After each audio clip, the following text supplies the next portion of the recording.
Ang John chapter 10 verses 28 and 29 ang nagpapatunay na naligtas ng minsan ay ligtas na magpakailanman. Sabi sa verse 28, "And I give unto them eternal life, and they shall never perish, neither shall any man pluck them out of my hand."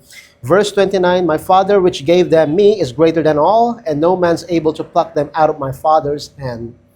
Umpisa natin sa verse 27. Sinasabi dito, "My sheep hear my voice." Ang aking mga tupa ay nininig ang aking tinig, at kilala ko sila, at sila'y sumusunod sa akin. Sino ba ang mga tupa ng ating Panginoon? Balikan natin sa verse 26. "Ngunit hindi kayo nagsisisampalataya, dahil hindi ko kayo mga tupa, gaya ng aking sinabi." Ang ibig sabihin, ang kabaligtaran nito, yung mga sumampalataya kay Kristo, yung mga tupa niya. At sa verse 27, sabi, "At sila'y sumusunod sa akin." Nangangahulugan ba na lahat ng sumampalataya kay Kristo, susundin lahat ng utos niya? Hindi yun ang ibig sabihin. Tulad ng mga tupa, dinirinig nila ang boses ng kanilang pastol. Yung nangangalaga sa kanila, dinirinig nila ang boses. Yun ang kilala nilang boses para sundan. Hindi sila pwedeng tawagin ng sinuman at susundan nila, kundi yung boses lang ng nangangalaga sa kanila. Nangangahulugan na yung mga sumampalataya kay Kristo, ang sinusunod nilang katuruan, yung pangangaral ni Kristo kung sino siya, at ang sinasabi sa Biblia, siya ang nanggaling sa taas at siya nagbibigay ng buhay ng walang hanggan, yung mga sumampalataya sa Kanya.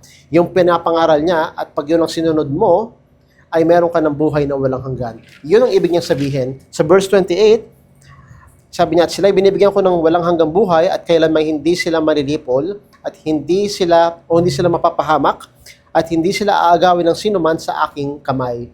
Ito ang kamay ng ating Panginoon, at nandito tayo, walang makakaagaw sa kanyang mga kamay. Kahit sino, kahit ako, hindi ako makakaalis sa kanyang mga kamay, dahil protektado niya na ako, walang hanggan, walang katapusan, niya na akong niligtas, at ako'y nasa kamay niya na, at hindi na ako pwedeng mawalay sa kanya.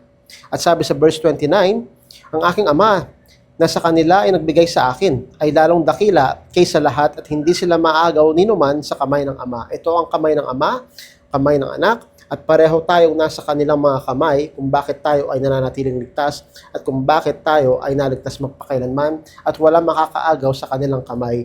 Ako rin mismo, hindi ako makakaalis sa kanilang kamay. Hindi naman tayo nakahawak sa kanila, at kailangan natin panatiling nakahawak para panatiliin ang kaligtasan.